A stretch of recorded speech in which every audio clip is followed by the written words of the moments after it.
I'm very excited today because one of my favorite films ever is in the box. You know we're not gonna pick it, right? We might. There's quite literally a 50-50 chance of picking 12 Angry Men. Behind the closed doors look at the American legal system that is riveting as it is spare. This iconic adaptation, I'm gonna stop. I'm not gonna read the descriptions on Criterion's because they will be so pretentious they'll put everyone off of ever watching them. So just trust me, this is great and dramatic and thrilling and amazing. I really hope we get it. I'm excited for when you want to watch that, and then we pick out 12 rounds. It's got the 12. Oh, yeah. Oh, is it? It's the second one. Oh, fuck. So we got Randy Orton. I think he was an up-and-coming wrestler, probably, I'm guessing. Yeah. And now, I am going to burn the soul of Sister Abigail to eternal damnation. Paramedic Nick Malloy Orton is plunged into a deadly game of cat and mouse when he receives a terrifying phone call from a vengeful psychopath. So this looks like it's WWE's version of Taken, maybe. So that could be fun. And you're fun. And I'm quite taken with that franchise. Ah! Taken pun. The trick is that I know what a Criterion Blu-ray feels like, so I have to literally grab the first thing I touch. I gotta go fast. Go fast. Sorry, Paul. No World Wrestling. I think, Paul, you bought that for me. Paul. Nobody knows Bad. who Paul is. He's gonna be one of the 3 people watching this. Now, are you trying to tell me that this knife really fell through a hole in the boy's pocket? Someone picked it up off the street, went to the boy's house, and stabbed his father with it just to test its sharpness? No, I'm just saying it's possible the boy lost his knife, and if somebody else stabbed his father with a similar knife, it's just possible. Take a look at this knife. It's a very unusual knife. I've never seen one like it. Neither had the storekeeper who sold it to the boy. Aren't you asking us to accept a pretty incredible coincidence? I'm just saying a coincidence is possible. And I say it's not possible.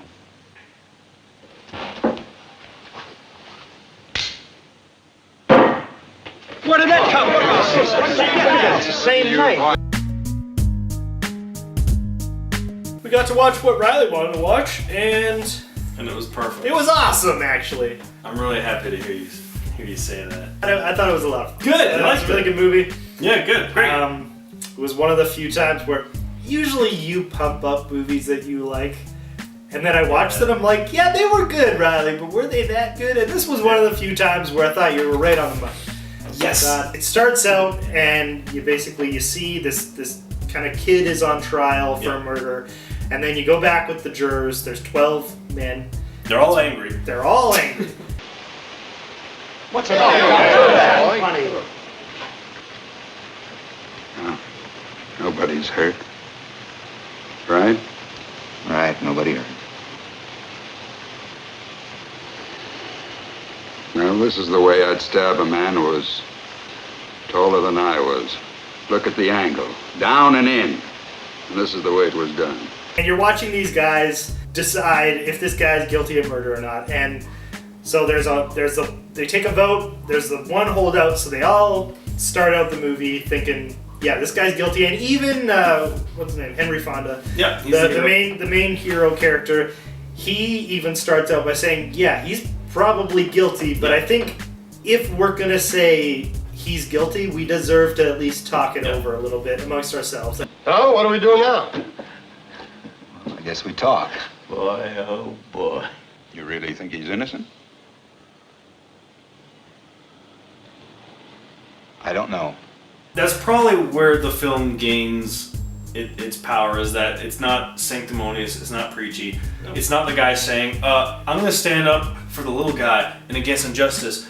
It's a guy that's saying, let's take an hour and talk about it, because he's probably guilty. All of it, even at the end of the movie, all the evidence still points to him probably being guilty, but he makes some good points. The old man, according to his own testimony, I'm going to kill you, body hitting the floor a split second later, would have had to hear the boy make this statement with the yell roaring past his nose. It's not possible he could have heard it. That's idiotic. Of course he heard Do you think he could have heard it? He said he yelled at the top of his voice. That's good enough for me. Even if he heard something, he still couldn't have identified the voice with the yell roaring by? You're talking about a matter of seconds. Nobody can be that accurate. Well, I think testimony that could put a boy into the electric chair should be that accurate. He should have just hired Henry Fonda as his lawyer. Henry Fonda would have been a great lawyer. It's also possible for a lawyer to be just plain stupid, isn't it? I thought it was just weirdly, way progressive, considering the time it was made, right?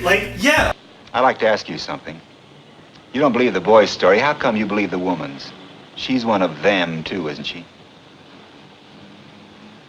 You're a pretty smart fella, aren't you? Pretty much every movie now that's set in the 50s will illustrate how bad racism is and how bad the judicial system was. Because they're all using the point of view of now. Yeah. It's like, yeah, no shit, racism was bad in the 50s. We know that now. This is a movie back then that had the balls to have one of the jurors be like a blatant racist. Yeah. Everyone walks away from it in the possibly the best shot in almost any movie. And let me tell you, they don't need any real big reason to kill someone either. No, sir. They get drunk. Oh, they're real big drinkers, all of them. You know that. And bang, someone's lying in the gutter. Well, nobody's blaming them for it. That's the way they are, by nature. You know what I mean? Violent. Where are you going? Human life don't mean as much to them as it does to us. Look, they're lushing it up and fighting all the time. And if somebody gets killed, so somebody gets killed, they don't care. Oh, sure, there's some good things about them, too. Look, I'm the first one to say that. I've known a couple who were okay, but that's the exception, you know what I mean? Most of them, it's like they have no feelings. They can do anything. What's going on here? Well, I'm trying to tell you. You're making a big mistake, you people. This kid is a liar. I know it. I know all about them. Listen to me. They're no good. There's not a one of them who's any good. I mean, what's happening in here? The camera keeps pulling back and everyone walks away from the race guy. And the best part is, you don't even know what race this kid is. They don't make it a thing. You see him briefly in the first scene. He was like a little, he looked like he could have been East Indian, maybe? Puerto Rican? Jamaican? I don't know Mexican? races. It's harder to tell in black and white because It is. things. I also thought the directing in this movie was one of the best ever because Oh, fuck. you and I both know how hard it is to film in just one apartment Yep. and keep it interesting, let alone one tiny room around This the is table. one room, the whole movie, basically. And for anybody who does any filmmaking stuff, just lining up cameras on this one table with two people sitting, it was hard to figure out where to set it. There's 12 people, 12 different chairs. They're standing up, moving around, and nothing feels. You know where you are the whole time. Yeah. It's interesting, and you're never just like, man, you feel like you're locked in the room, but you don't want to leave the room. How do you know what kind of glasses she wore? Maybe there were sunglasses. Maybe she was farsighted. What do you know about it? I only know the woman's eyesight is in question now. She had to be able to identify a person 60 feet away at night without glasses. You can't send someone off to die on evidence like that. Oh, don't give me that. Don't you think the woman might have made a mistake? No. It's not possible. No, it's not possible. I liked the movie beyond that because I think if it was just that situation, Yeah. I've seen court cases before and they're kind of Yeah, boring. we've all seen I court think movies, what yeah. made this movie interesting is that none of these jurors knew each other. They don't even know each other's names. Yeah.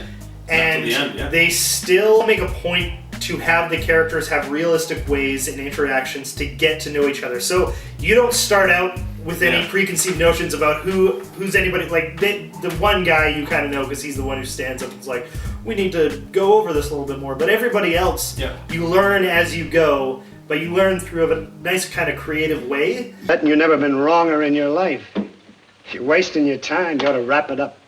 Supposing you were the one that was on trial. Well, I'm not used to supposing. I'm just a working man. My boss does the supposing, but I'll try one.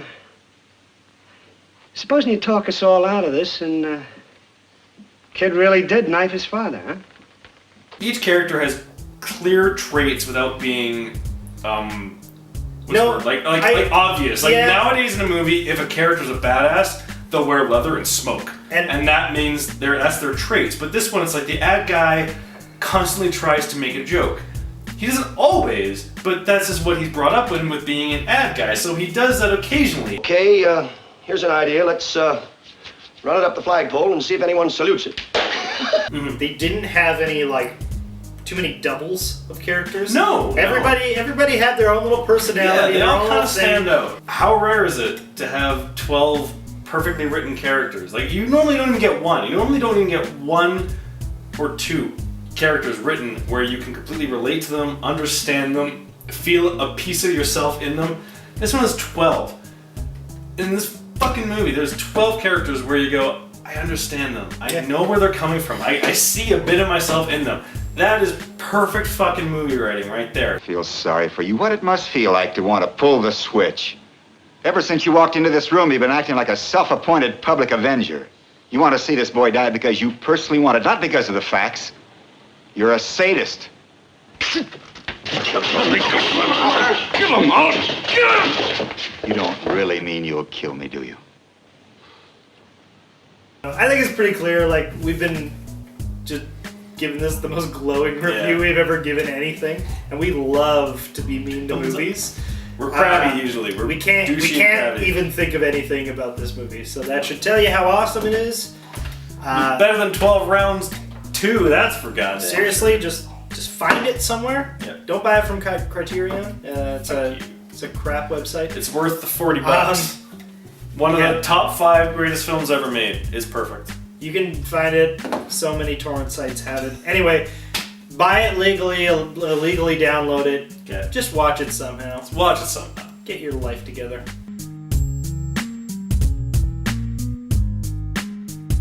I thought of one negative. Okay. Not in color.